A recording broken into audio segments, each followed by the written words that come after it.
Bergabung kembali dalam UOB Economic Outlook 2022, Empowering the Indonesian Economy for Stronger Recovery. Dan inilah sesi pertama atau sesi diskusi panel pertama dengan topik Forging a Sustainable Business Post-Pandemic Recovery. Dan sebelum kita mulai diskusi panel, saya ingin mengajak Bapak Ibu peserta UOB Economic Outlook untuk berpartisipasi di sesi Q&A yang akan kami selenggarakan dan akan kami berikan jawabannya langsung oleh para pembicara, tapi menunggu di penghujung sesi. Jadi langsung saja silahkan dimulai dari sekarang, ketik pertanyaan Anda di kolom Q&A yang terdapat di bawah layar Anda. Dan dalam sesi ini terlebih dahulu kita juga akan bersama-sama mendengarkan paparan utama yang akan disampaikan oleh Menteri Perdagangan Republik Indonesia, Bapak Muhammad Lutfi.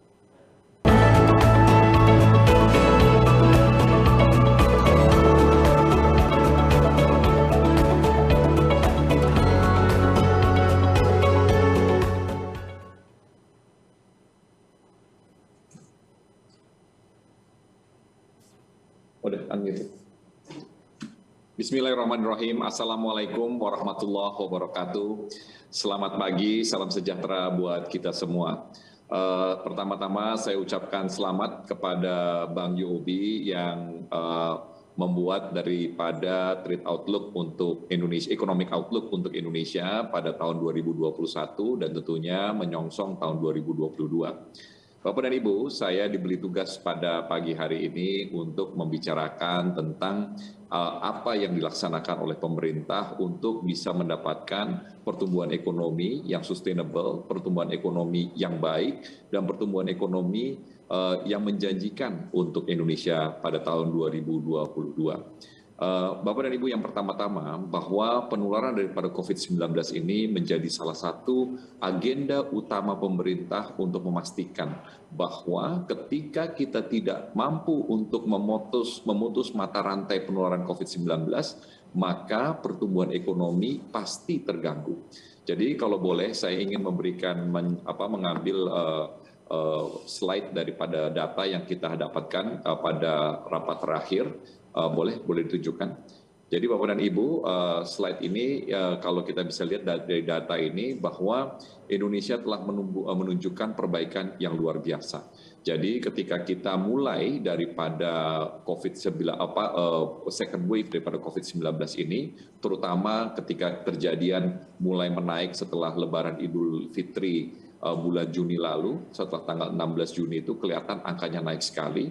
Pada suatu titik bor atau ketersediaan tempat tidur di rumah sakit itu mencapai 98, hampir kolaps daripada sistem kesehatan kita. Hari ini penurunannya di Indonesia sudah lebih dari 93,9%. Bahkan di Jawa Bali itu penurunannya sudah lebih dari 96% dan 65 days curve ini kita bisa lalui dengan amat baik. Jadi kalau kita lihat ini malah justru leveling kita ini sudah turun, bahkan kota seperti Jakarta ini sebenarnya sudah bisa di level 2, tetapi karena aglomerasi seperti kota Tangerang, kota Bekasi masih pada situasi vaksinasi di bawah 50%, kita belum bisa menurunkan ke level 2. Tetapi Bapak dan Ibu, kalau kita lihat dari kasus harian, ini kira-kira 2 hari yang lalu, kalau tidak salah saya hari Senin, dari 277 juta jiwa, kasus harian kita hari Senin itu 3.779.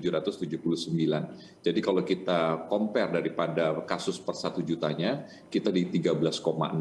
Nah, hasil 13,6 kalau kita bandingkan dengan negara ASEAN lain, kita jauh lebih bagus dari Singapura yang kemarin itu mencapai 600 kasus baru penularannya, baik itu infeksi penularan di dalam negeri maupun penularan dari luar negeri. Jadi kalau kita hitung di Singapura itu 94, Malaysia kemarin itu hampir 20.000, 594 per kasus 1 juta jiwanya, Vietnam 121, Thailand 217, dan Filipina Bapak dan Ibu kemarin melaporkan lebih dari 27.000 kasus harian yang menyebabkan mereka per 1 jutanya mencapai 235,8.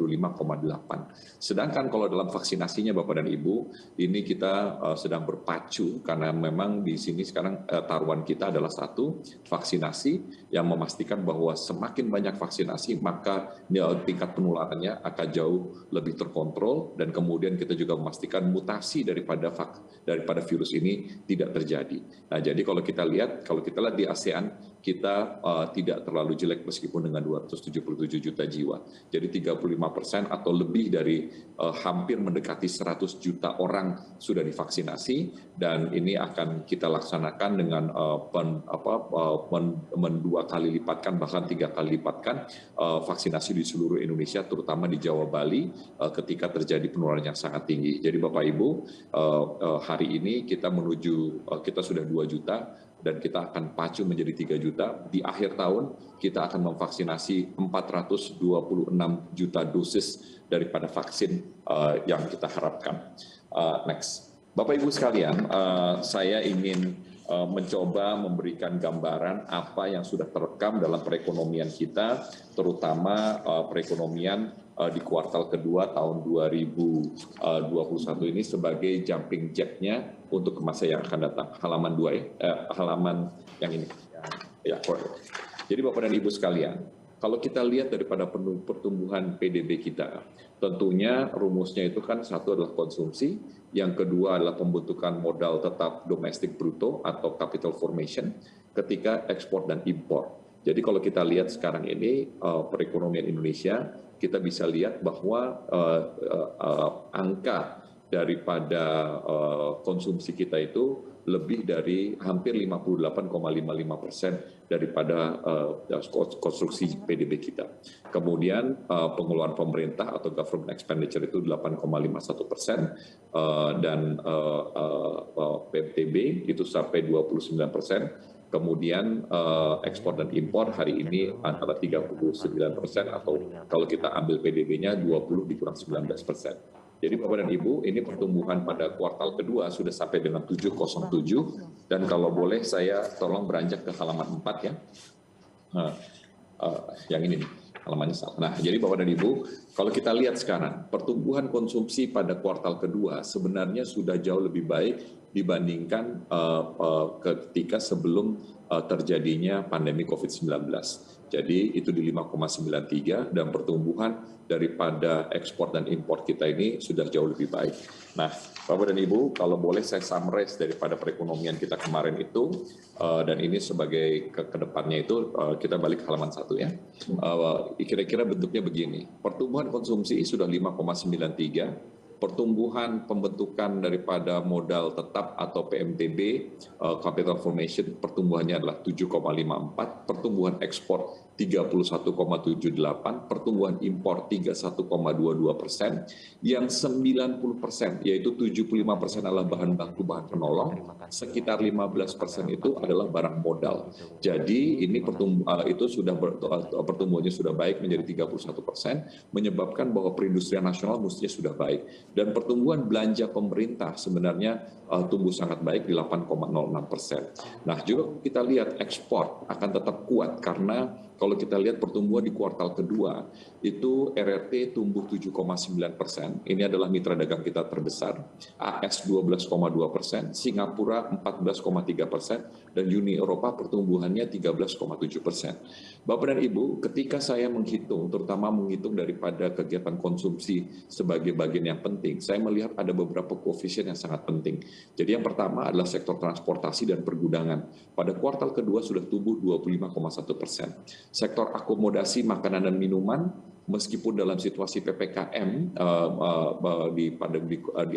di akhir kuartal kedua itu tumbuhnya 21,58%. Sektor perdagangan tumbuh 9,44%, sektor industri pengolahan tumbuh 6,58%. Jadi Bapak dan Ibu sekalian, saya merasa bahwa ini konsisten sekarang dengan apa yang terjadi di pasar, yaitu penjualan mobil pada kuartal kedua tumbuh 758% dibandingkan kepada yang periode yang sama tahun lalunya.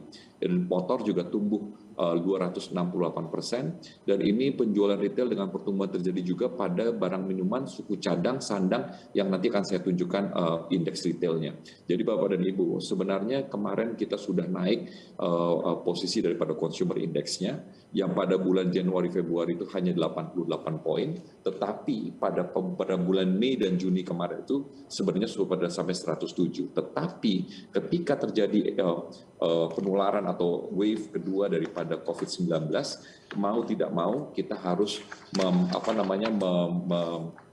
mengkoreksi daripada pertumbuhan kita.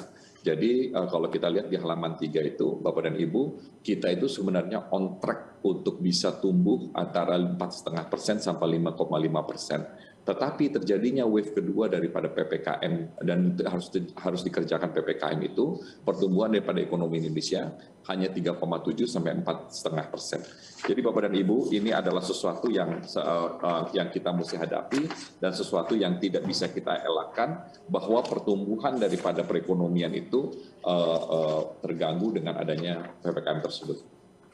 Bapak dan Ibu, kalau boleh saya lihatkan daripada indeks retailnya. Ada apa ya, suara apa itu?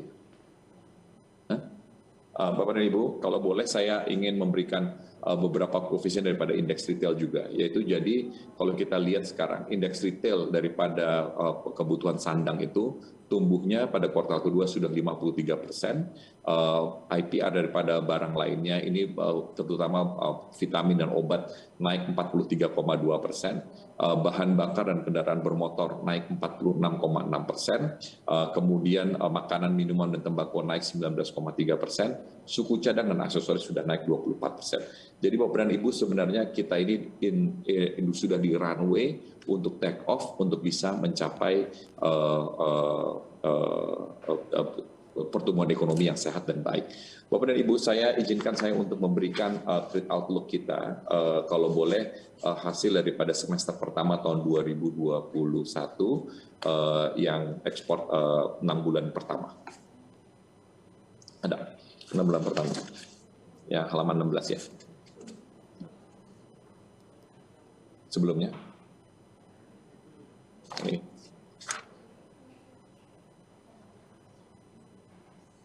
Ya, Bapak dan Ibu sekalian, saya sebenarnya sudah mendapatkan data dari bulan Agustus tahun ini yang angkanya luar biasa, sangat menyenangkan, tetapi kita coba dengan Januari-Juli tahun 2021. Jadi saya mesti katakan Bapak dan Ibu, ini pertumbuhannya sangat sehat, sangat baik, tetapi ini juga disebabkan oleh super cycle daripada harga komoditas barang kita yang tinggi sekali.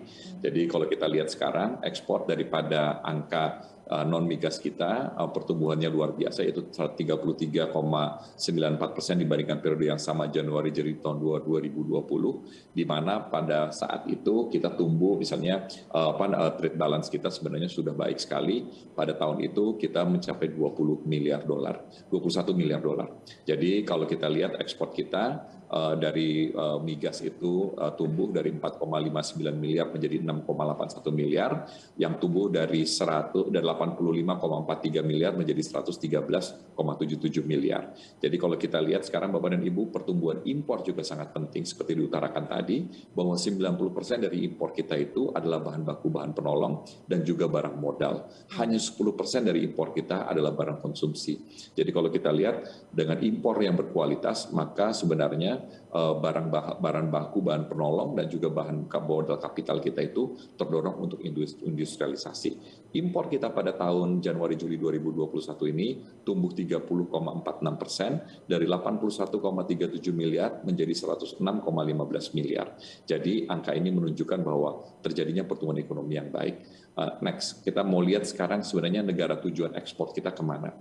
Jadi Bapak dan Ibu, top 10 daripada tujuan ekspor kita itu sebenarnya mengilustrasikan 71,39% daripada ekspor non-migas kita. Dan kalau kita lihat top 20, itu sebenarnya 85 destinasi, 85,28% daripada tujuan ekspor non-migas kita. Jadi yang terpenting adalah RRT dan Amerika Serikat.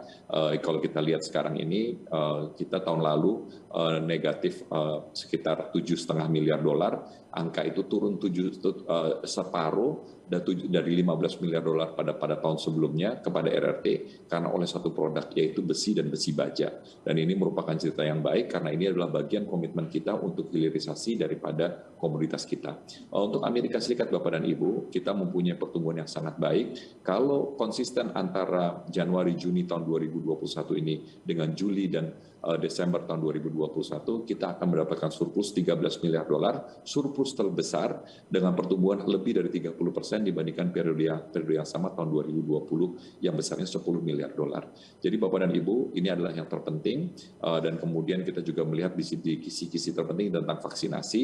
Memang kalau kita lihat dari top 10, kita meragukan tentang Filipina, kita sangat prihatin dengan Vietnam, tetapi mudah-mudahan mereka bisa mengatasi COVID-19 varian Delta ini dengan baik. Kemudian kita juga melihat bahwa dari top 20 negara tujuan ekspor kita itu, yang terpenting adalah 3 negara di Eropa, yaitu Belanda yang pada Januari-Juli sudah mendapatkan surplus 2 miliar dolar, kemudian adalah Spanyol yang sampai 970 juta dolar, dan juga Italia yang sampai dengan 390 juta dolar. Bapak dan Ibu, Uni Eropa itu ada 27 negara, tetapi surplus kita tahun lalu adalah 4,5 miliar dolar yang kita dapatkan hanya dari 3 negara, yaitu Belanda, Italia, dan juga Spanyol. Jadi inilah yang terpenting untuk kita bisa perhatikan. Next. Bapak dan Ibu, yang penting juga adalah ada beberapa top 10. Ini adalah top 30 daripada ekspor non-migas kita, yang mengilustrasikan 90% daripada ekspor non-migas kita. Nah, saya ingin menggarisbawahi ada beberapa produk yang sangat penting. Tentunya CPO ini adalah barang yang sangat kita menjadi tulang punggung daripada ekspor kita. Saya melihat tadi ada Pak Joko, Ketua GAPKI, saya ucapkan selamat karena harga CPO terus tinggi, dan saya memprediksi bahwa harga super cycle terutama untuk CPO dan batu bara ini akan bertahan jauh lebih lama dibandingkan tahun ketika kita mendapatkan super cycle tahun 2011 dan 2012. Yang penting Bapak dan Ibu adalah dari top 10 ini ada beberapa produk yang menunjukkan bahwa kita sedang berevolusi dari penjual barang mentah, barang setengah jadi, menjadi barang industri dan industri berteknologi tinggi. Jadi kalau kita lihat misalnya seperti besi baja, itu pertumbuhannya luar biasa. Jadi besi baja di HS2 kode HS72 ini, Bapak dan Ibu, tahun lalu kita mengekspor 10,86 miliar dolar. Tahun ini, Januari-Juli sudah mencapai 10,37% atau setara dengan hampir 92% growth-nya. Dan ini kita jual 69% ke Cina, saya akan lihatkan daripada HS yang penting. Kemudian adalah kendaraan bermotor yang nomor 7 di sana. Tahun lalu kita mengekspor sekitar 6,6 miliar dolar, yang turun 20% dibandingkan tahun 2019. Kita on the track akan menjual setidaknya 8 miliar dolar pada tahun ini, dan Januari-Juli sudah mencapai 50% pertumbuhannya atau setara dengan 4,94 miliar dolar. Ini juga diikuti oleh banyak produk-produk lain seperti elektronika, dan ini penjualannya yang terbesar adalah ke Amerika Serikat karena orang stay at home, work from home ini menggunakan alat-alat internet yang pertumbuhannya dipasok oleh Indonesia. Jadi Bapak dan Ibu, ini adalah barang-barang yang penting, dan kalau tidak salah saya ingin menggarisbawahi satu lagi nomor 10 HS71, yaitu perhiasan dan emas yang pertumbuhannya meskipun negatif pada tahun ini. Tahun lalu kita menjual lebih dari 8,2 miliar dolar. Next. Saya ingin lihat yang 3 HS itu yang gede-gede ada ya? Nggak ada. Oke Bapak dan Ibu, jadi ini adalah negara tujuan investasi kita, dan sekarang ini saya mau kembali ke perhiasan. Sebelumnya saya mau kembali perhiasan, dan ini adalah kalau kita lihat dari 8,2 miliar kita ekspor perhiasan dan emas kita tahun lalu, 37% itu perginya ke Singapura. Setelah kita perhatikan kenapa, ternyata barang-barang itu dibeli oleh Singapura, dijual mainly kepada GCC country, karena di GCC country ini mereka mempunyai perjanjian perdagangan. Artinya kalau barang kita dijual langsung dari Jakarta, harganya 5% lebih mahal. Kalau dijual lewat Singapura, artinya 5% lebih murah karena tidak membayar levy. Oleh sebab itu kemarin kita dengan United Arab Emirates sudah berjanji akan mengekspedite perjanjian perdagangan untuk memastikan bahwa negara transisi atau negara transit tidak lagi mengganggu daripada penjualan barang-barang Indonesia.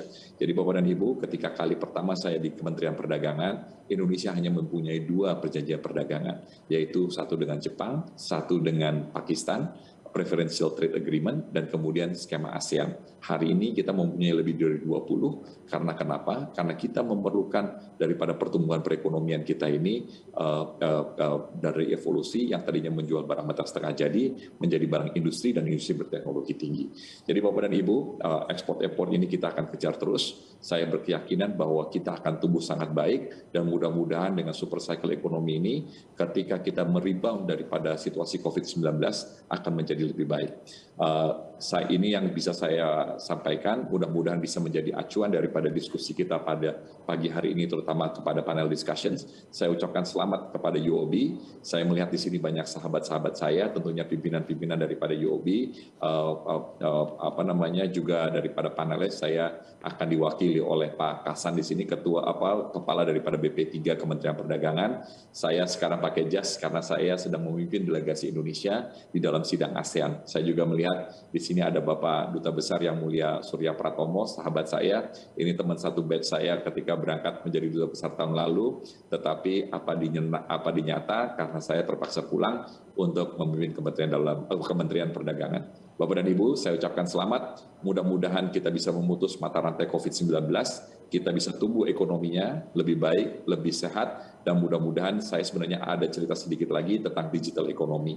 Tetapi saya serahkan nanti kepada Pak Kasan untuk membicarakan sedikit tentang digital ekonomi, karena Bapak dan Ibu, digital ekonomi ini adalah suatu keharusan, suatu kenyataan yang tidak bisa kita elakkan. Dan digital ekonomi ini akan memperbaiki daripada gap antara yang punya dan tidak punya, dan ini adalah bagian yang akan kita kerjakan. Kementerian Perdagangan berkomitmen tahun depan kita akan onboarding setidaknya 1 juta pelaku ekonomi baru untuk berdagang, berjualan, berusaha di media digital, setidaknya di pasar e-commerce online kita. Bapak dan Ibu, saya ucapkan selamat sekali lagi, dan selamat juga untuk UOB, untuk Indonesia yang lebih baik, Indonesia tumbuh, Indonesia lebih kuat. Wabillahi taufiq wal hidayah. Wassalamualaikum warahmatullahi wabarakatuh.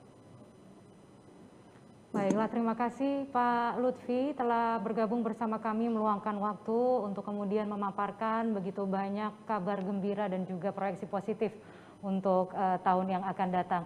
Sekali lagi tadi mohon Pak Menteri pamit untuk meninggalkan acara sehingga tidak akan bergabung dalam diskusi panas seperti yang tadi sudah disampaikan, namun nanti akan diwakili. Sekali lagi terima kasih Pak Lutfi telah meluangkan waktu untuk kami di UOB Economic Outlook 2022. Demikian tadi Menteri Perdagangan Republik Indonesia Bapak Muhammad Lutfi yang sudah menyampaikan presentasi yang juga akan menjadi landasan diskusi kita pada hari ini. Sekarang kita langsung saja akan bergabung dan juga sekaligus mengundang para panelis yang akan berdiskusi.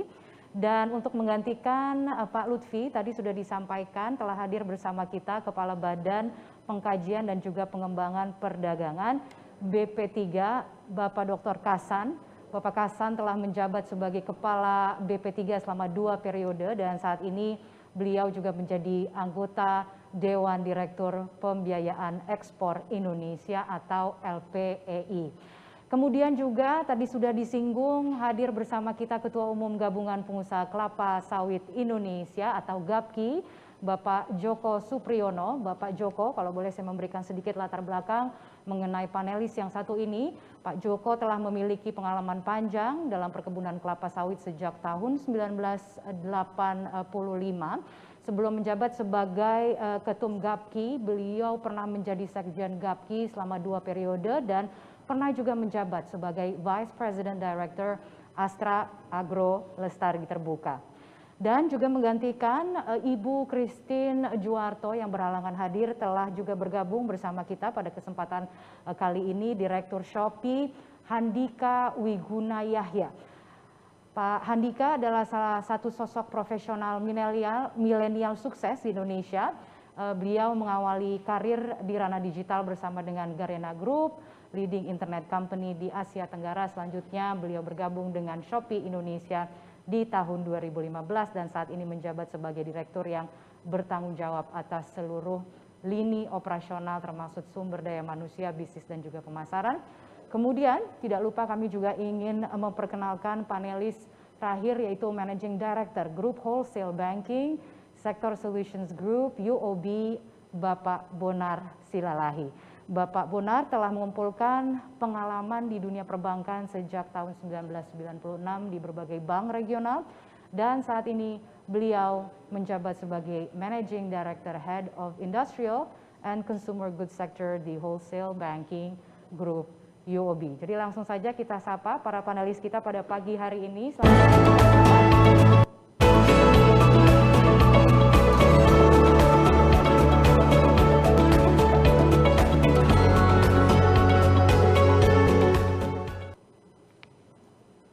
Baik, selamat pagi Bapak-Bapak. Selamat pagi, Mbak. Selamat pagi. Salam sehat, senang sekali telah meluangkan waktu untuk bisa berdiskusi pada kesempatan kali ini. Temanya tadi sudah jelas, tadi kita juga sudah dengarkan bersama-sama ada pemaparan singkat dari Menteri Perdagangan Republik Indonesia, Pak Muhammad Lutfi. Langsung kalau begitu saya ingin memfollow up dengan beberapa pertanyaan tambahan.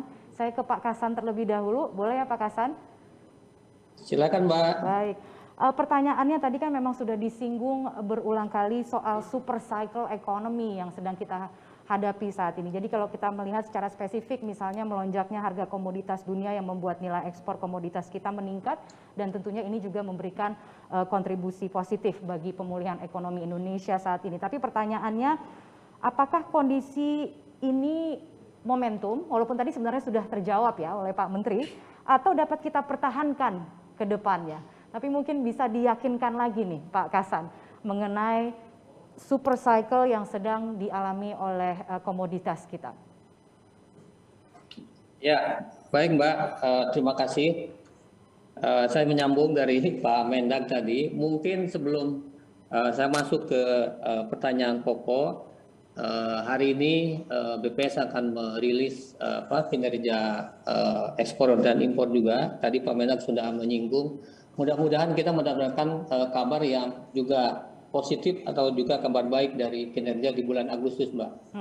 Nah, salah satu tentu adalah dari faktor harga komoditi.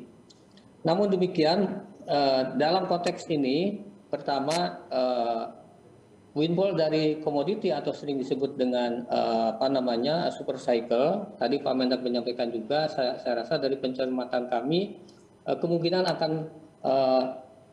lebih lama dibandingkan yang terjadi pada tahun 2011, di mana pada saat itu juga terjadi harga komoditi, termasuk salah satunya adalah sawit yang cukup tinggi, dan output terbesar pada saat 2011 adalah ekspor kita mencapai pertama kali ada di atas 200 miliar dolar, yaitu 203 miliar dolar.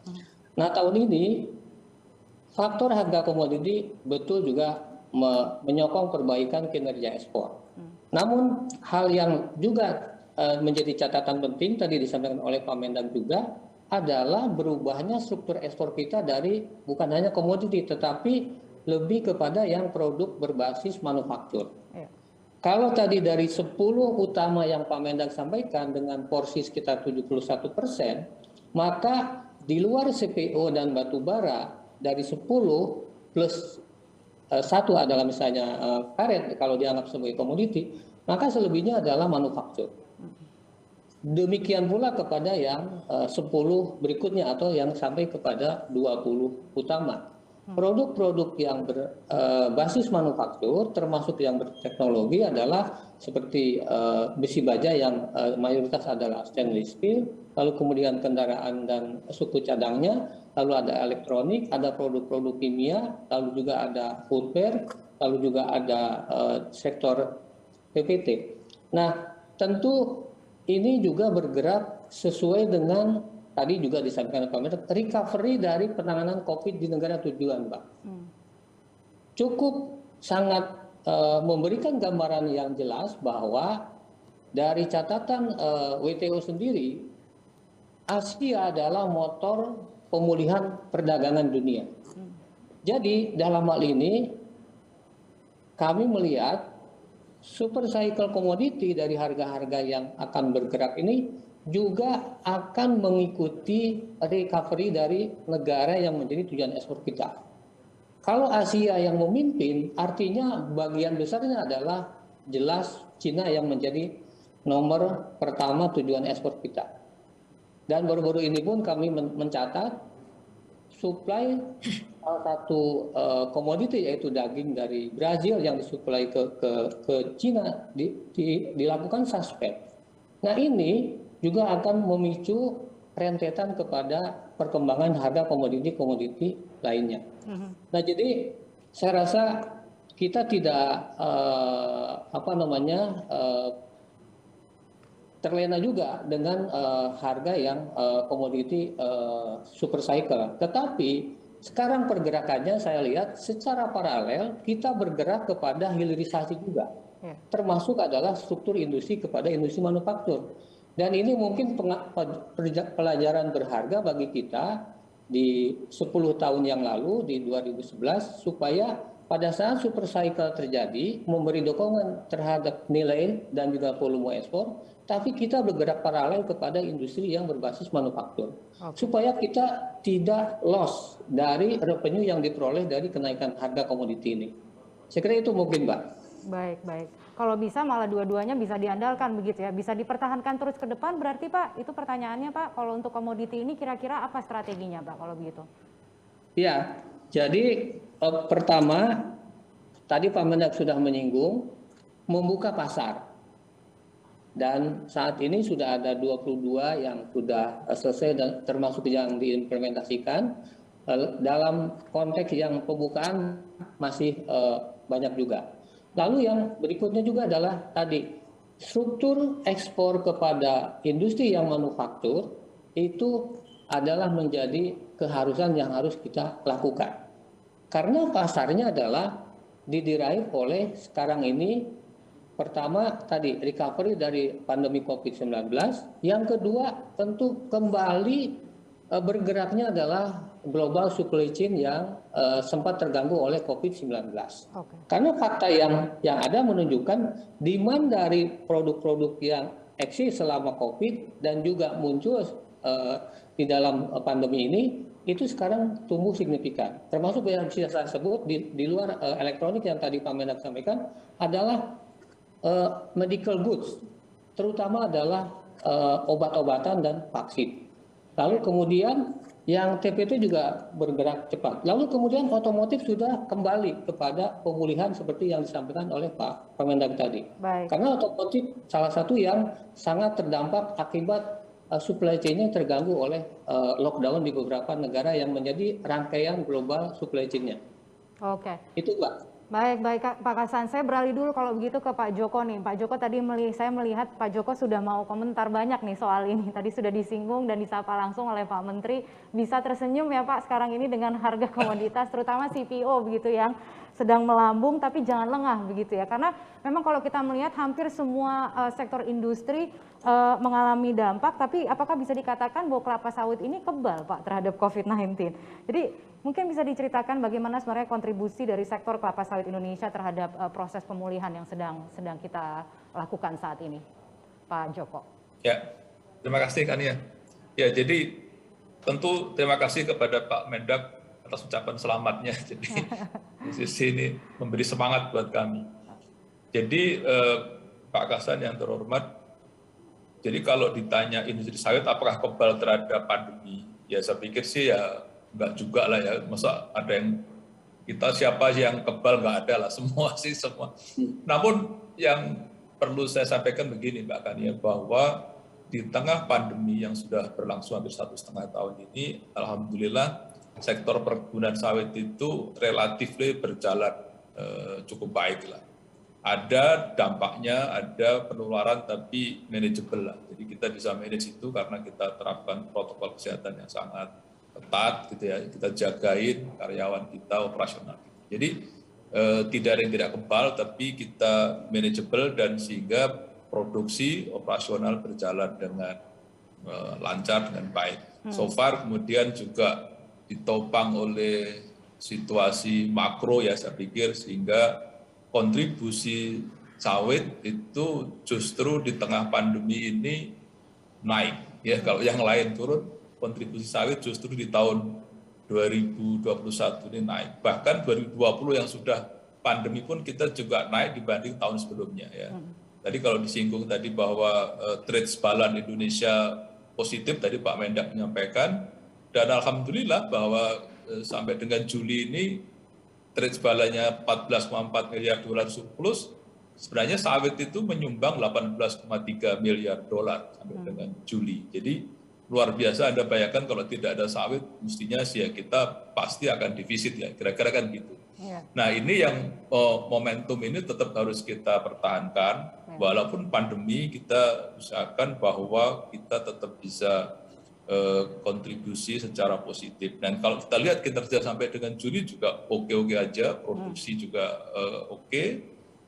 domestik yang menopang sangat besar karena pertumbuhan untuk serapan domestik tumbuh sangat signifikan. Terutama ini adalah program mandatory biodiesel yang ditetapkan oleh Presiden dan ini berjalan sudah 4 tahun ini, ya 5 tahun ini jalan dengan sangat bagus.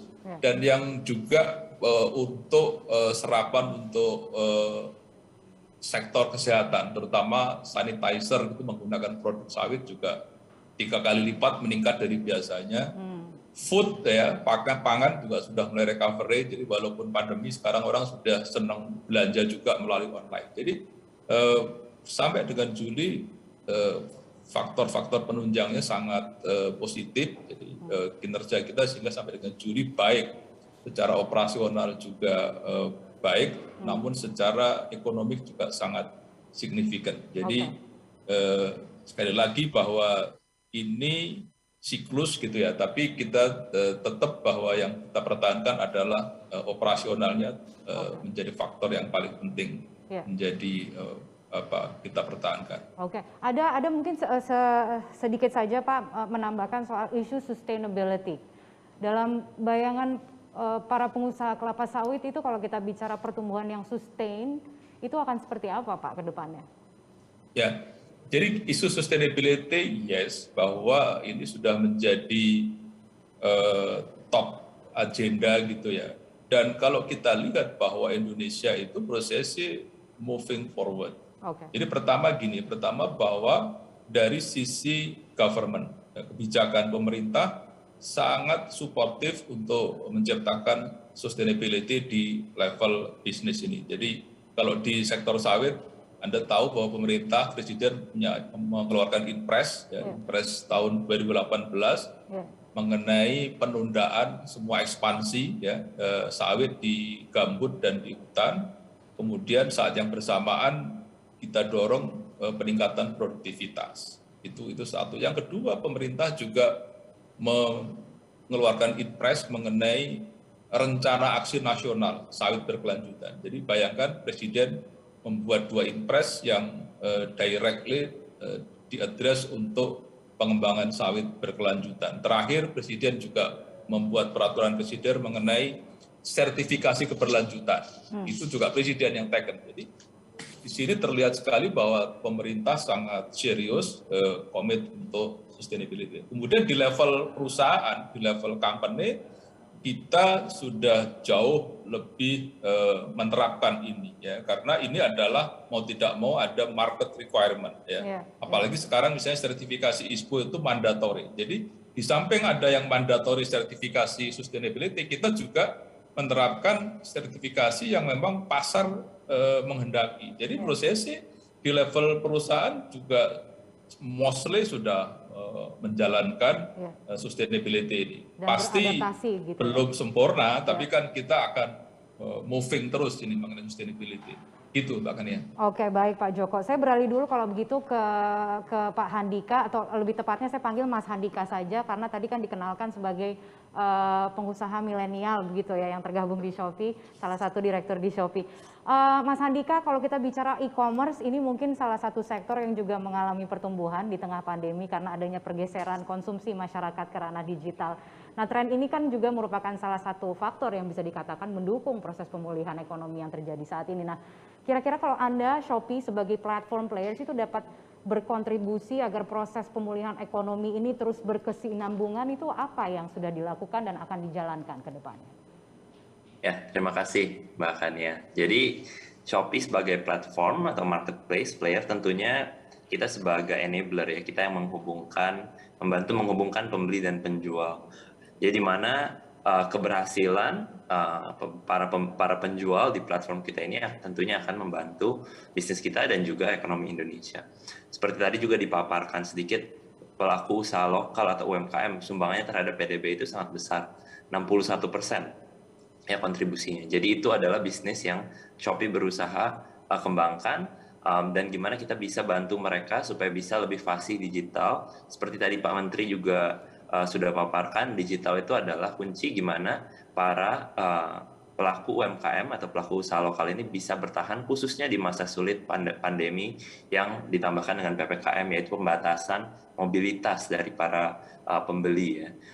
Dari hasil survei yang kita lihat yang dilakukan oleh Kata Data Insight Center, dari surveinya mengatakan bahwa 70% pengusaha lokal itu sebenarnya turun nilai penjualannya pada saat pandemi corona. Tapi nggak semuanya turun. Para penjual yang tidak turun dan malah naik ketika di masa pandemi ini adalah para penjual yang berhasil memanfaatkan konektivitas online, marketplace untuk mengembangkan penjualannya. Jadi justru di masa yang sulit ini, tadi itu selalu ada silver liningnya, bagaimana kita bisa mengganti strategi bisnis kita, strategi pemasaran kita, mengadopsi teknologi digital untuk mengembangkan bisnis kita lebih lagi. Jadi tentunya kalau kita lihat dari data seperti itu, Shopee sebagai platform marketplace digital, tujuan kita di sini adalah untuk mengembangkan edukasi, mengembangkan pemasaran, supaya para penjual atau para UMKM ini, para pengusaha lokal ini tahu dan bisa berkreasi di dunia digital ini. Kalau dari sisi pembeli, seperti tadi dipaparkan juga, memang ada trend shifting dari offline ke online. Ya, tidak bisa keluar-keluar, di rumah saja, PPKM. Jadi memang waktu yang digunakan secara online ini meningkat ya. Sekarang kalau nggak salah terakhir kali 5,3 jam dalam sehari ini digunakan untuk mengkonsumsi digital melalui HP, melalui ponselnya. Jadi gimana kita bisa menggunakan time ini, gimana kita bisa menggunakan kayak time share ini supaya kita bisa menggerakkan lebih banyak konsumsi ke para pengguna lokal, para penjual lokal, seperti itu. Dan juga kita bisa lihat di mana dari shifting trends-nya, bukan cuma yang dulunya mungkin belanja online itu lebih ke arah fashion, lebih ke arah tertiary goods, tapi sekarang kita juga mulai masuk ke para e-commerce ini digunakan untuk lebih primary dan secondary goods seperti kategori kebutuhan sehari-hari kita, yaitu misalnya makanan ataupun tadi kebutuhan medis yang bisa digunakan masker dan lain-lain sebagainya. Oleh karena itu, jadi dari shifting trends ini, gimana peran Shopee ini adalah pertama meng-onboard, memberitahukan, memberi edukasi ke lebih banyak para penjual lagi supaya mereka bisa mendapat dampaknya positifnya berada dalam ekosistem digital yang memperluas pasar mereka, yang memperluas jangkauan mereka, khususnya di waktu jangkauan ini dipersempit karena PPKM. Dan kedua, begitu mereka udah masuk ke dalam situ, gimana kita bisa membesarkan bisnis mereka, gimana kita bisa bantu mereka dari awal sampai akhir, dari sisi supply-nya, dari sisi pendanaan, dari sisi operasional dan marketing, gimana kita bisa bawa bisnis mereka berkembang, regardless, bukan cuma karena pandemi ini, tapi memang karena digital ini itu memang positif in nature, gimana kita bisa mengembangkan bisnis mereka, membuang atau remove barriers atau boundaries yang dulunya diakibatkan oleh jangkauan yang lebih kecil seperti itu. Dan tentunya ke depannya kita juga tadi berbicara sedikit tentang neraca negara, gimana kita bisa membantu dari sisi ekspor juga, gimana kita bisa membantu para penjual ini mencapai pasar yang lebih luas lagi di luar sana. Karena kan memang banyak produsen dan penjual lokal di Indonesia ya. Oke, memperluas pangsa pasar. Nanti saya ingin bicara mengenai kendala, tapi saya ingin ke Pak Bona terlebih dahulu. Sebenarnya tema besar yang kita ingin angkat juga dalam perbincangan pembuka ini adalah juga soal sustainability, begitu ya. Business sustainability. Ini banyak mungkin yang sekarang ini masih belum paham mengenai ESG. Karena kalau kita bicara business sustainability ini ditopang oleh 3 pilar, yaitu environment, social, and governance gitu. Ada beberapa tadi mungkin sudah kita lihat contohnya yang dilakukan oleh para pengusaha. Tapi kalau dari UOB sendiri, Anda bagaimana melihat perkembangan business sustainability issue ini? Apakah UOB sendiri juga menghadirkan solusi agar perusahaan dapat lebih proaktif menerapkan 3 pilar tersebut? Ya, terima kasih Kania. Saya ingin melanjutkan apa yang disampaikan oleh Pak Kasan, karena apa yang disampaikan Pak Kasan itu sesuatu hal yang sangat penting ya. Kita sekarang berada di dalam cycle yang disebut super cycle, commodity super cycle. Nah ini berdampak, ada 2 dampak. Yang pertama kita merasakan senang karena mendapatkan devisa yang besar. Tapi yang kedua juga membuat kita jangan sampai terlena dengan kenaikan harga dan pendapatan yang besar. Ya. Sehingga apa yang dilakukan oleh pemerintah untuk mendorong hilirisasi adalah salah satu langkah yang paling tepat untuk meningkatkan ketahanan kita terhadap pergerakan harga komoditas. Nah, ketika kita bicara mengenai hilirisasi, ada dua hal yang penting kita ingat dalam proses hilirisasi. Yang pertama, ketika kita bicara mengenai hilirisasi, maka proses kita itu semakin mendekat kepada end consumer. Jadi kalau kita menghilir, berarti kita mendekatkan diri kita kepada end consumer. Itu yang pertama. Ya. Yang kedua adalah setiap proses hilirisasi membutuhkan modal yang besar. Kita perlu invest tambahan-tambahan capital supaya kita bisa meningkatkan atau memberikan value add ke dalam hasil produksi kita. Nah, ketika kita bicara mengenai kedua hal ini, ada satu yang menjadi tren besar yang sedang berlangsung secara global. Yang pertama adalah untuk end consumer. Kita melihat bagaimana end consumer sekarang merasa bahwa sustainability becoming more and more important for them. Yeah. Jadi sekarang end consumer ketika mereka membeli barang, mereka akan bertanya apakah barang yang saya beli ini sesuai dengan nilai yang saya anut, apakah dia sudah sustainable. Itu yang pertama. Yang kedua, ketika kita bicara tambahan modal, kita melihat bagaimana baik itu investor modal ataupun kreditur memberikan bobot yang lebih besar terhadap tata cara kelola perusahaan yang lebih sustainable. Okay. Sehingga sustainability menjadi sangat penting ketika kita bicara dalam proses hilirisasi. Nah, tetapi kami sangat menyadari bahwa sebuah ESG yang berkelanjutan atau saya sebut saja sebagai sustainability harus memiliki dua komponen. Yang pertama, harus mempunyai sense of purpose. Yang kedua harus komersial. Kenapa harus komersial? Karena pada akhirnya semua pelaku ekonomi termasuk end consumer akan membuat keputusan berdasarkan nilai komersialnya. Nah, karena sense of purpose dan komersial ini berbeda-beda, baik secara individu ketika saya bicara sustainability, human emotional interaction saya mengenai ESG pasti berbeda dengan orang lain. Nilai komersialitas ESG saya dengan orang lain juga berbeda. Sehingga kami di UOB melihat bahwa ketika bicara ESG kita harus menghormati dan menyadari bahwa tingkat penerapan dan perjalanan usaha berkelanjutan dari satu perusahaan dengan perusahaan lain, dari satu negara ke negara lain juga berbeda-beda. Nah, untuk Indonesia sendiri kami melihat bahwa kita perlu memberikan ruang sebesar-besarnya buat sebanyak-banyaknya berpartisipasi dalam usaha berkelanjutan. Yeah.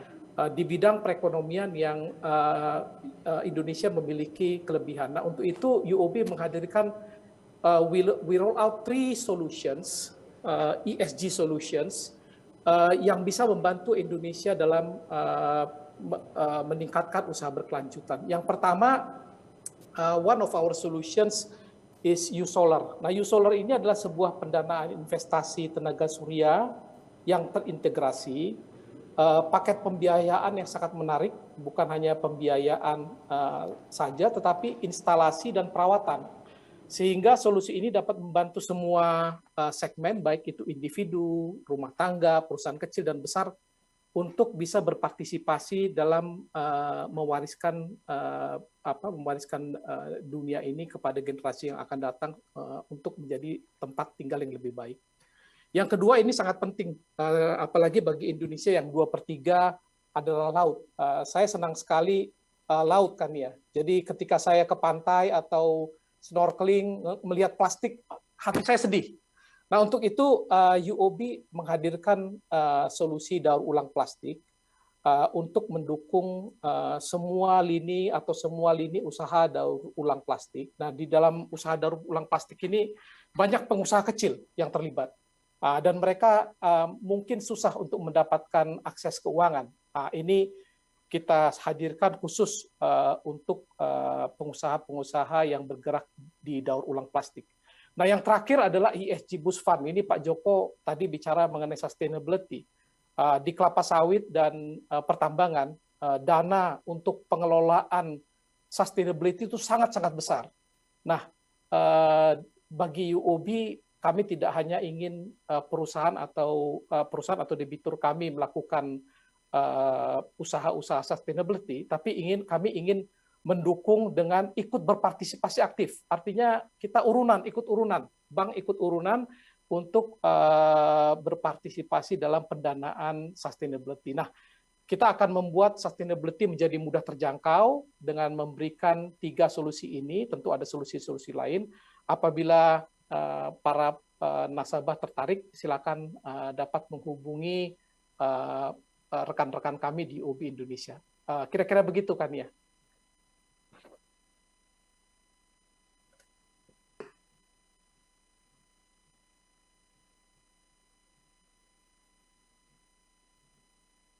Kenapa nih?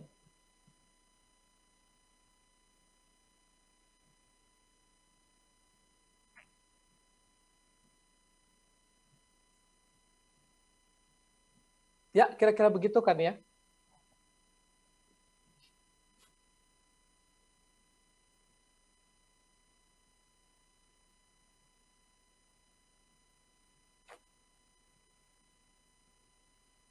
Moderatornya apa?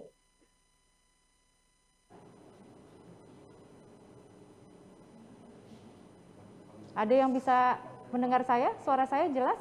Pak Kasan? Sudah kedengaran. Sudah Ya, kedengaran. Oke. Ya. Iya. Baru keluar. Oh, sudah jelas sekarang ya? Ya. Oke, baik. Tadi Sudah, pertanyaannya sudah. padahal saya udah sampaikan tuh. Nggak, tapi saya ingin lanjut lagi ke Pak Kasan. Kalau begitu Pak Kasan, kita bicara mengenai isu berikutnya. Tadi kita sudah singgung sedikit soal konektivitas, sustainability. Sekarang kita ingin bergeser ke isu konektivitas. Bagaimana kemudian Indonesia yang sebenarnya mempunyai posisi strategis. Tadi kan Mas Handika juga sempat mengatakan bagaimana kemudian Shopee juga ikut berperan gitu ya, terutama bagi pedagang-pedagang yang kemudian sekarang membuka lapaknya melalui platform marketplace juga bisa melakukan ekspor secara langsung ke negara lain gitu misalnya. Artinya ada potensi-potensi konektivitas regional begitu yang mungkin bisa dikembangkan ke depannya. Kalau dari pemerintah sendiri melihatnya seperti apa sebenarnya peluang Indonesia di tengah kita sedang membangun konektivitas perdagangan regional? Ya Mbak, terima kasih Mbak. Tadi mungkin Pak Mendak sempat menyinggung juga. Pertama, tentu konektivitas itu dibangun dari salah satunya kalau kita Kementerian Perdagangan tentu membuka melalui perjanjian, ya, berbagai perjanjian yang dilakukan, baik melalui yang konteks regional di ASEAN, lalu juga yang bilateral. Nah, yang terkait secara khusus dan isunya adalah konektivitas termasuk dalam era sekarang yang juga digital adalah di ASEAN sendiri baru saja kita juga sudah melakukan ratifikasi terhadap perjanjian e-commerce di ASEAN. Nah, ini tentu adalah akan membuka peluang baik bagi para pelaku usaha yang ada di Indonesia sebagai skala besar menengah, tapi lebih dari itu adalah yang UKM. Nah, tentu di sini adalah koneksi yang sekarang terjadi kan kalau dulu mungkin banyak kita memikirkannya secara fisik offline. Sekarang adalah melalui e-commerce yaitu dalam konteks ekonomi digital. Nah, jadi pemerintah dalam hal ini juga dalam proses membangun bagaimana ekonomi digital ini menjadi bagian penting dan penopang ekonomi Indonesia ke depan.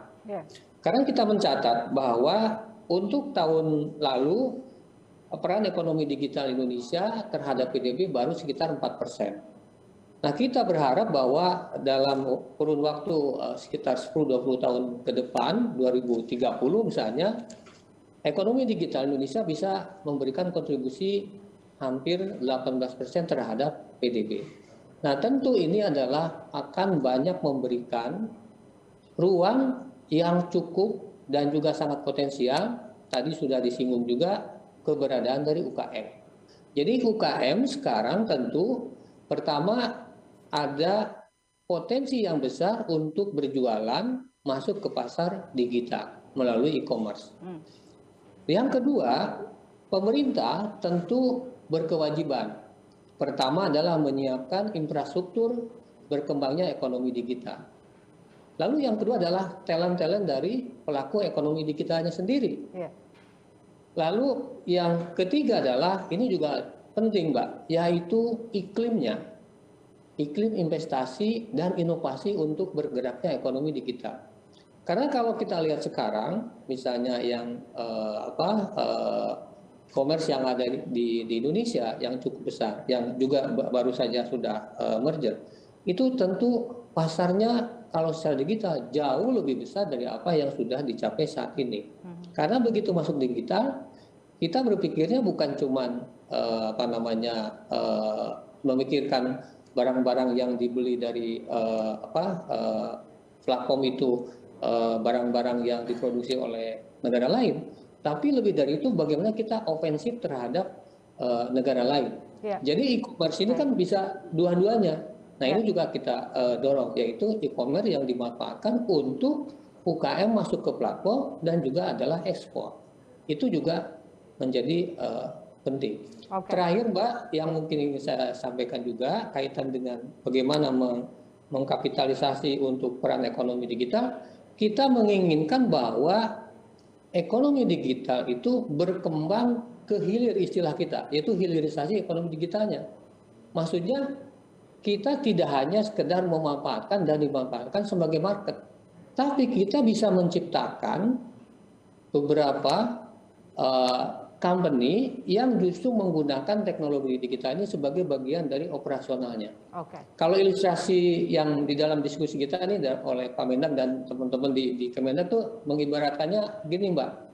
Sekarang ada tukang martabak, jualan online, gitu ya. Yeah. Nah, tidak sekedar hanya sampai di situ, tapi lebih dari itu bisa menggunakan teknologi digital, bisa memastikan ramuan untuk martabak yang paling bagus menggunakan aplikasi dari teknologi ekonomi digital. Baik. Lalu sampai kepada bagaimana dia memikirkan untuk hal-hal yang lebih ke hulunya dalam proses produksi martabak ini gitu. Ya, ya. Nah itu yang kita dari sisi pemerintah ingin juga mengembangkan konektivitas itu bukan hanya yang konvensional secara fisik, tapi tentu juga konteksnya adalah ekonomi digital. Oke. Kira-kira gitu Mbak Nia. Ya, baik. Apakah konvensional ataupun digital, tapi yang penting kita harus dapat memaksimalkan, mengoptimalisasi potensi konektivitas perdagangan Indonesia di regional. Nah, saya ingin ke Pak Joko sebelum nanti ke Pak Handika. Ini sebenarnya pertanyaan sama untuk semua pembicara.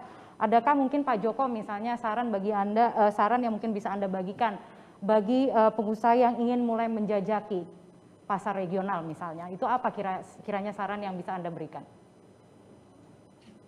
Ya, jadi saya melanjutkan tadi Pak Kasan. Jadi sebenarnya kalau dalam konteks palm oil, kan kita itu kan 75% sampai 80% itu kan ke pasar ekspor. Jadi begitu besarnya peran pasar ekspor. Nah, artinya bahwa angka ini sih mungkin masih akan cukup besar ya, walaupun domestik meningkat, tapi peran pasar ekspor itu pasti akan masih cukup besar, dan itu makanya kan kaitannya dengan devisa yang besar. Nah, oleh karena itu sebenarnya yang harus menjadi perhatian dan perbaikan secara terus-menerus adalah bagaimana aspek infrastruktur connectivity yang berkaitan dengan ekspor. Saya tadi mendengar Pak Mendak mengatakan bahwa memang selama ini kita itu tidak banyak memiliki perjanjian perdagangan dengan negara tujuan. Itu yang mungkin dari 10 tahun lalu sering kita suarakan. Tapi saya tadi dengar laporan bahwa sudah lebih dari 20 negara sudah punya trade agreement. Jadi ini pentingnya trade agreement, bilateral trade agreement. Itu menurut saya sangat penting, ya. Apalagi kepada negara-negara tujuan ekspor utama, ya. Contoh nih Pak Kasan, misalnya India itu kan pasar ekspor besar kita, tapi bilateral trade agreement-nya kita nggak punya, yang punya itu ASEAN. Jadi, menurut saya sih bahwa bilateral ini penting untuk memberikan penguatan Indonesia, posisi Indonesia dengan negara destinasi. Jadi, nah banyak negara-negara yang sebenarnya itu surplus kita dan kemudian surplus yang ditopang oleh palm oil itu masih belum memiliki trade agreement. Tadi contoh India, EU sekarang ongoing untuk SEPA-nya. Nah, jadi alangkah bagusnya kalau untuk menjaga ekspor atau bahkan meningkatkan ekspor itu kita betul-betul punya disupport oleh trade agreement dengan negara-negara tujuan utama, di mana apalagi yang kita surplus dengan negara tersebut. Jadi jangan sampai kita punya trade agreement tapi malah kita defisit. Jadi ini mesti melihat mengkaitkan antara surplus dengan kepentingan trade agreement itu. Dan itu menurut saya yang kalau kita ingin terus menjaga dan meningkatkan ekspor. Nah, jadi pesan Anda adalah untuk memanfaatkan trade agreement yang sudah ada saat ini begitu ya kepada para pengusaha. Yang belum ada ya kita harus bikin, yang sudah ada kita manfaatkan, tapi yang belum ada ya menurut saya menjadi prioritas untuk pemerintah bersama dunia usaha untuk segera mempunyai trade agreement, ya, terutama ke negara-negara prioritas. Itu Mbak. Oke, baik. Saya ingin ke Mas Handika, kalau begitu pertanyaan yang sama kalau kita bicara mengenai bagaimana mengoptimalisasi potensi dari konektivitas regional ini, kira-kira apa saran Anda bagi pelaku UMKM terutama begitu untuk bisa menembus pasar ekspor? Ya, terima kasih Mbak Kania. Jadi saya rasa pertama-tama adalah dari platform seperti Shopee, kalau tergabung dalam platform seperti Shopee, platform digital, itu pasarnya udah mulai terbuka. Ya, jadi dengan kualitas barang yang baik, dengan kualitas service yang baik, maka para penjual ini langsung bisa memiliki demand atau pembeli langsung dari negara-negara ekspor. Kita kan sifatnya retail, ya, C2C seperti itu ya. Nah, jadi kalau dari kita, apa yang harus pengusaha lokal ini kembangkan supaya bisa bersaing di pasar ekspor, yaitu tentunya tadi seperti Pak Kasen bilang juga hilirisasi, gimana kita juga bukan cuma membantu di pemasarannya aja, tapi juga gimana kita bisa membuat supaya produk-produk ini lebih baik lagi, lebih diminati, punya daya saing yang lebih kuat di pasar global sana. Ya, bisa dari sisi harga, bisa dari sisi branding, bisa dari sisi marketing, packaging, dan itu adalah edukasi-edukasi yang kita bantu juga sebagai sebuah platform, bukan cuma pemasaran, tapi gimana kita bisa memberikan edukasi yang membantu seluruh supply chain-nya. Ya, dari sisi berbagi pengetahuan tentang demand, seperti apa sih yang produk-produk yang diminati di sana, seperti apa kualitas yang bagus yang diminati di sana. Itu ada dilakukan pelatihannya juga dalam training-training dalam Shopee. Jadi buat dari kita, bagi para pelaku UMKM ataupun pelaku usaha lokal yang ingin mengembangkan penjualannya ke luar negeri, satu, bergabung ke dalam ekosistem digital karena nanti akan terbuka penjualan langsung ke luar negeri. Kedua, pengembangan dari sisi produknya supaya bisa lebih bersaing lagi, dan juga bisa dibilang kayak merubah sedikit mungkin ya, karena mungkin minat domestik dan minat luar, karena kita kan jualnya produk akhir gitu ya, mungkin rada berbeda seperti itu dari sisi mungkin jenisnya, dari sisi pewarnaannya seperti itu. Oke, ada begitu banyak faktor begitu yang mungkin harus diperhatikan apabila kita ingin menembus pasar ekspor.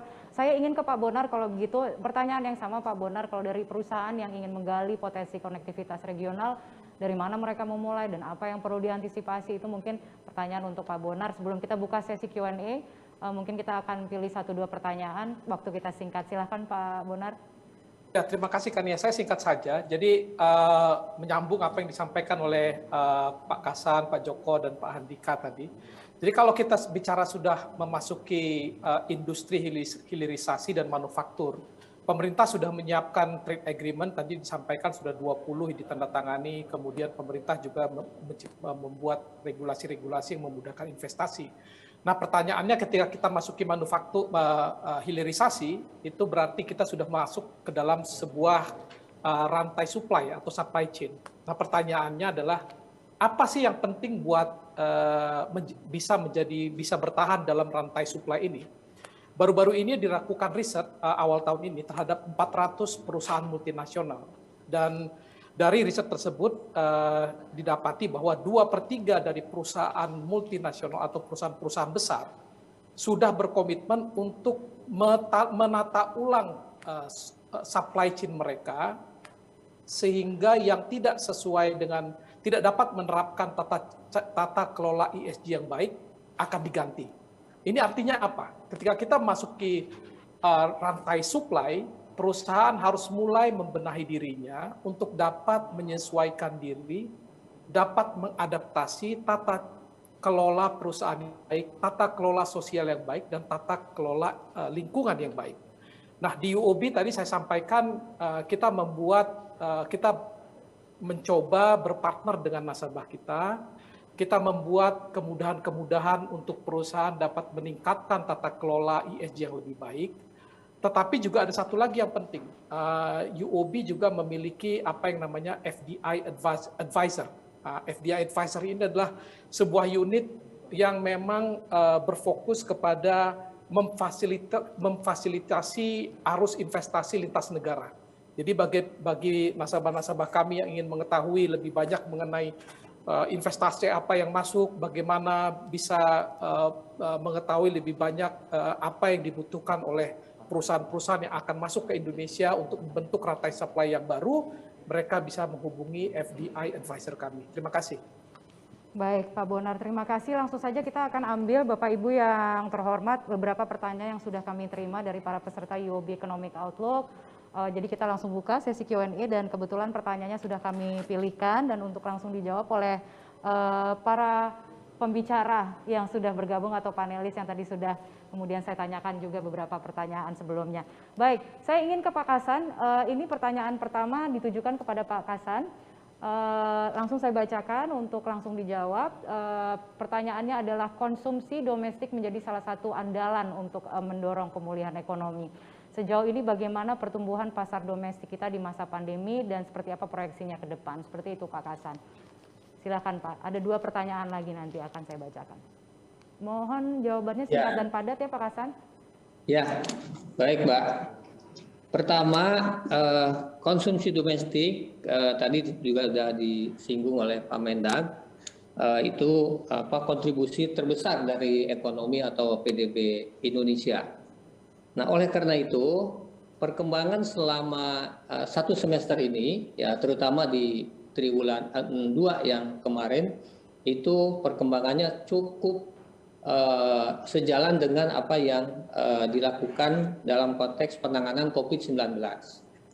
Nah, kalau triwulan 2 kemarin tumbuh ekonomi 7,07, dikontribusi oleh konsumsi domestik yang tumbuh 5,93, ini angka pertumbuhan konsumsi domestik 5,93 itu sudah hampir sama dengan di tahun sebelum pandemi COVID-19. Nah, ada faktor PPKM di triwulan 3 ini yang diawali dengan awal-awal adanya varian Delta. Ya, saya termasuk penyintas varian Delta nih Mbak Kania. Oke. Jadi rasanya akan ada gangguan sedikit, tetapi begitu memasuki penanganan PPKM yang sampai sekarang sudah berjalan sangat baik dan tadi Pak Mendag sudah memberikan ilustrasi fakta yang ada, kurvanya sudah normal. Rasanya di triwulan 3 ini kalaupun ada gangguan itu sudah lebih bisa di-manage dan saya memperkirakan untuk konsumsi domestik, kalaupun ada sedikit gangguan yang terkait dengan varian Delta yang kita ini gelombang kedua, maka mungkin gangguannya tidak akan terlalu besar. Oke.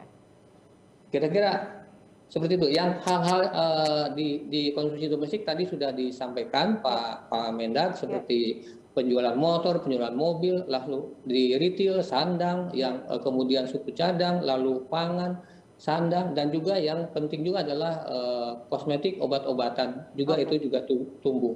Jadi rasanya kalaupun ada gangguan, betul, tetapi gangguan itu sudah sangat terkelola dan rasanya sih mudah-mudahan kalau saya melihat perkembangan penanganan COVID-nya yang sudah terus turun sampai hari ini, itu akan memberikan gambaran yang lebih baik, Mbak. Kira-kira itu, Mbak. Baik, Pak Kassan. Saya beralih ke Pak Joko. Ini adalah pertanyaan untuk Pak Joko Supriyono.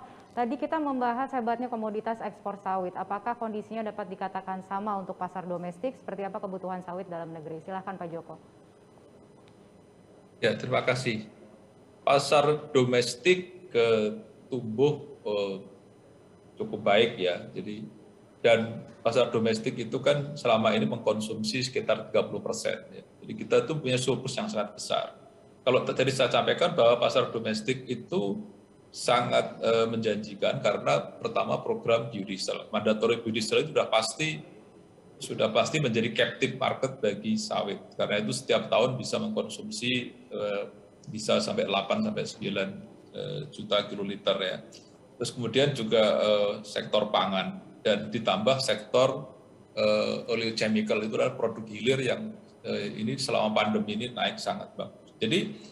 Jadi bahwa domestik masih akan meningkat, yes, baik dari sisi food walaupun tidak besar, dari sisi biodiesel sudah pasti nanti kita sampai kepada B40. Sekarang ini masih B30, jadi masih ada peluang untuk serapan domestik meningkat.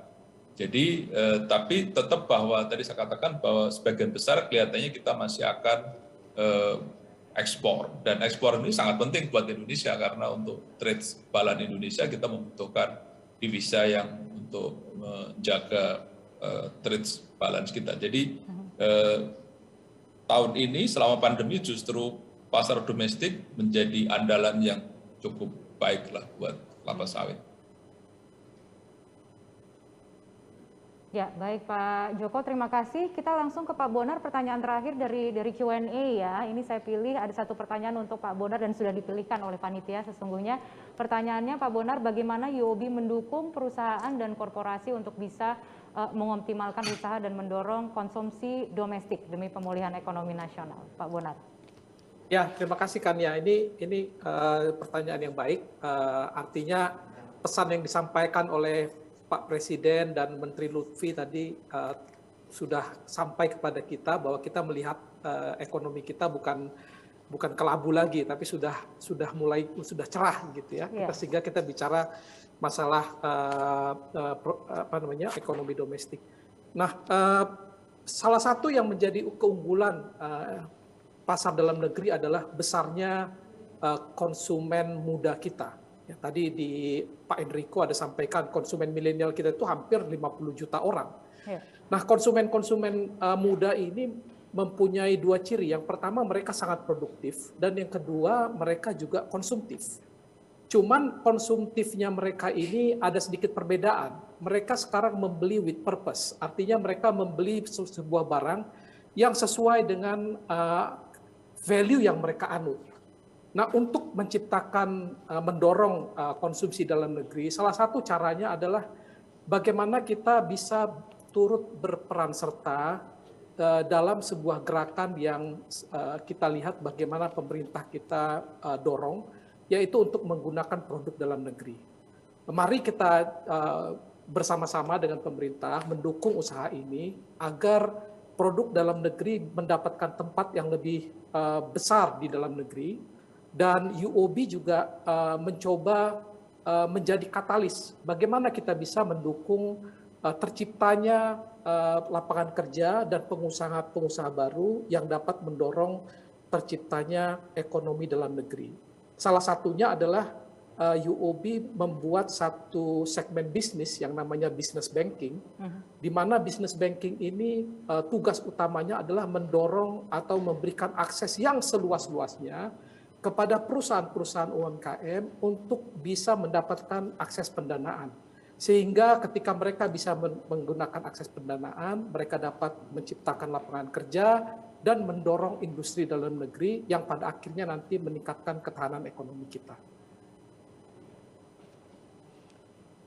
Ya, baik Pak Bonar, terima kasih sekali lagi atas jawaban tersebut dan juga terima kasih kepada para peserta yang sudah menitipkan pertanyaannya untuk kami tanyakan kepada panelis. Mohon maaf sekali lagi karena keterbatasan waktu tidak semua pertanyaan dapat kami akomodir, tapi sekali lagi tentunya kami apresiasi semua pertanyaan yang sudah diberikan melalui kolom Q&A.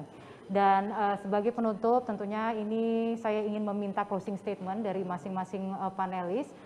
Saya ingin ke Mas Handika kalau begitu untuk mengawali memberikan closing statement kepada para peserta yang hadir bersama kami pada pagi hari ini. Mungkin ada harapan dan kemudian juga ada saran dan lain sebagainya yang ingin disampaikan. Silahkan. Ya, terima kasih. Nggak banyak sih.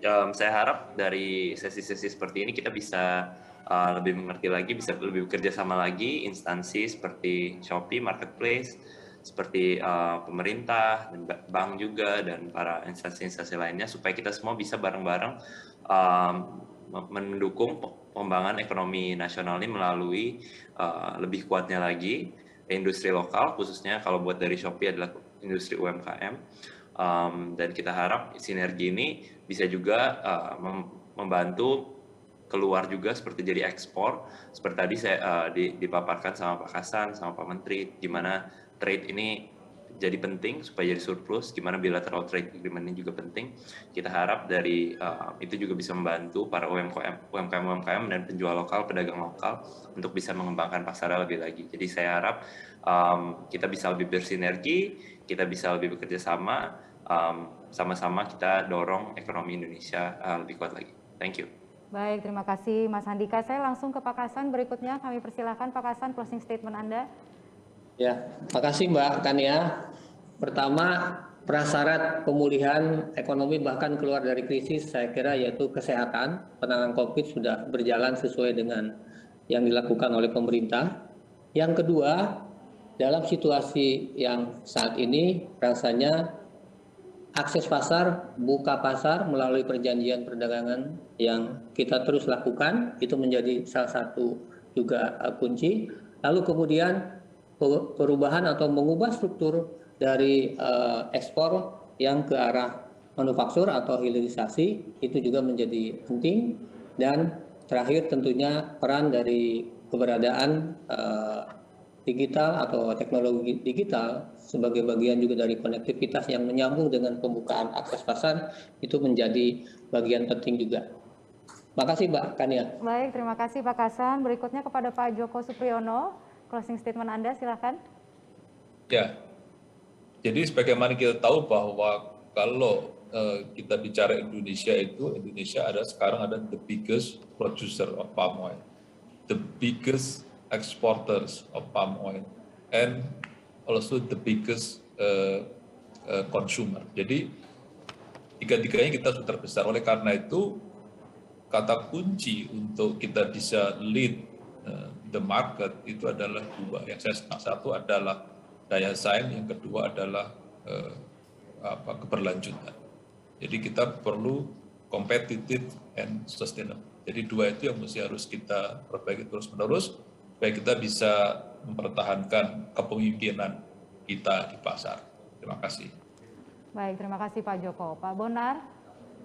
Ya, silakan. Saya setuju sekali dengan apa yang dikatakan oleh Pak Joko tadi. Jadi pemerintah sudah memberikan ruang sebesar-besarnya buat kalangan dunia usaha untuk dapat berperan aktif dalam perekonomian, baik itu lokal maupun ekspor.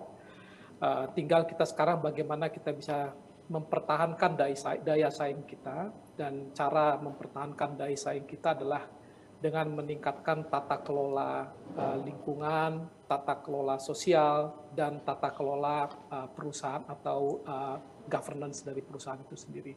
Dengan peningkatan itu kita bisa dapat lebih bersaing baik di dalam pasar domestik maupun pasar luar negeri. Iya, baiklah, terima kasih Pak Bonar. Sekali lagi kepada para pembicara, para panelis yang sudah bergabung dalam sesi ini, saya mengucapkan banyak terima kasih atas partisipasinya dan juga perbincangannya pada kesempatan kali ini. Dan mungkin saya ingin menyimpulkan, bukan menyimpulkan, tapi ingin memberikan mungkin sebuah pandangan begitu ya, bahwa apa yang sekarang tadi kita sudah dengarkan bersama-sama sebenarnya adalah bahwa dunia memang saat ini sedang berubah, sudah berubah, tapi optimisme terus dibangun. Indonesia dikatakan tinggal lepas landas begitu ya. Jadi mari kita jaga bersama-sama momentum ini dengan sinergi dan juga berperan aktif dalam proses pemulihan ekonomi nasional. Dan dengan demikian tuntas sudah sesi diskusi pertama, Forging a Sustainable Business Post-Pandemic Recovery.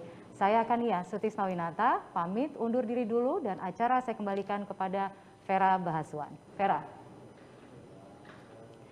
Baik, terima kasih Kania.